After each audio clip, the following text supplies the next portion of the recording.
I think the world is at a turning point. Already, the energy sector was in transition pre-COVID. There are two paths ahead. One path, consistent with lower oil prices, is that you continue with polluting industries. Government is going to give more stimulus to airlines and others, which again means pollution levels will rise. The alternative path, and this is something that we've learned from COVID, is that pollution, particularly in high-density areas, tends to lead to more COVID and pandemics. People have learned to live with cleaner environments. So I think what you're going to see beginning 2020, 2021 is a shift in behavior patterns, and not just at millennials. We're going to see, I think, a shift of saying, I don't want to live in polluted environments. I want to shift towards cleaner environments and therefore renewable energy. And that is consistent also with creating more jobs. You're not going to be able to create jobs in the fossil fuel industries. You can create jobs in renewable energies. So I think, and I'm perhaps being overly optimistic, I think we're going to see a wave of Green New Deals on a global basis, and particularly in countries like China, which is going to require stimulus post-COVID and is already a leader in renewable energy. And I think it'll give a stimulus to other countries, including countries in the GCC, the oil producers, to continue along a renewable energy green path.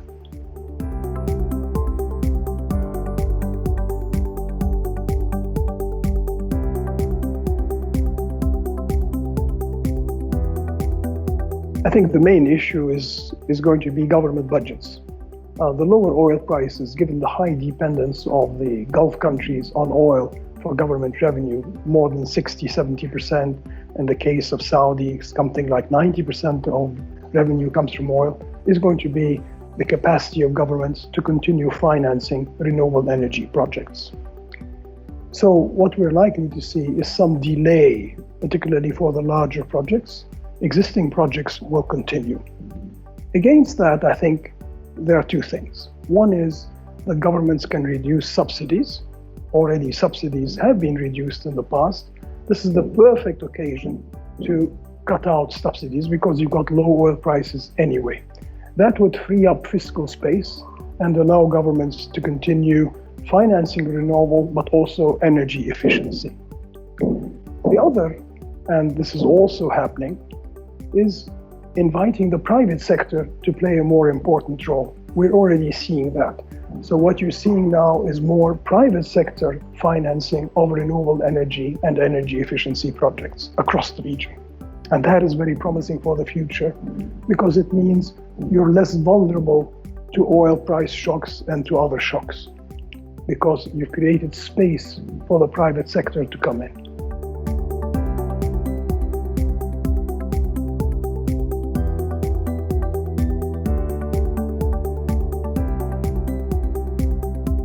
Battery storage is going to be critical.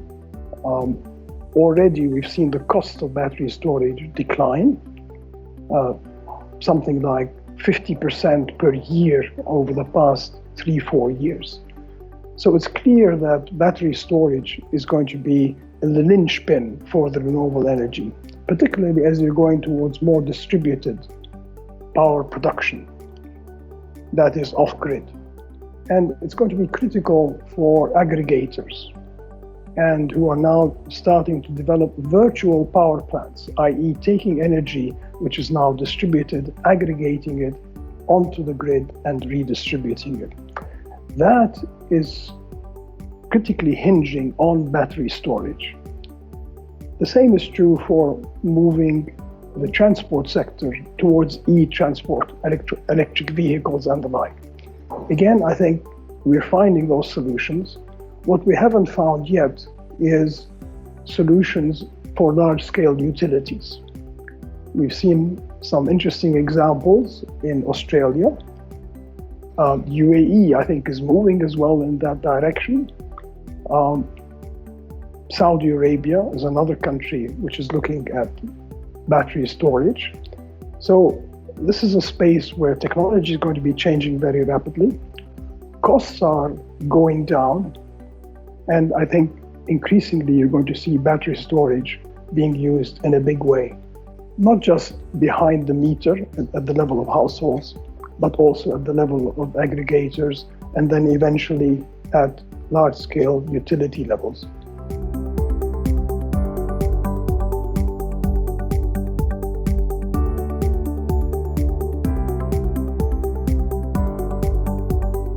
I think the two main ones, of course, are first removing subsidies to fossil fuels. That's the main one, because that provides a disincentive to turn towards renewable energy.